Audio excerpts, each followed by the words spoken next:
Easy convert line to polyline and vice versa. For this sample, I will create shape using Line tool.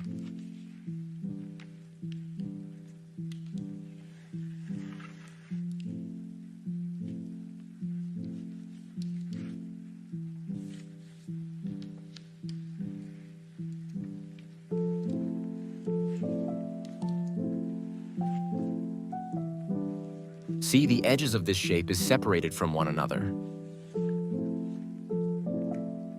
To convert it to polyline, you can use join command. Select first all the lines and type join and enter. Of the rectangle are connected already.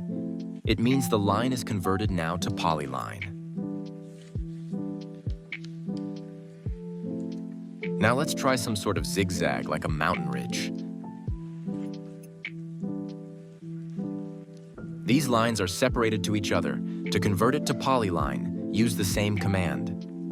Select the lines, type join and enter. Tingnan mo, nakakapit bisig na ang mga linya. All lines are united already.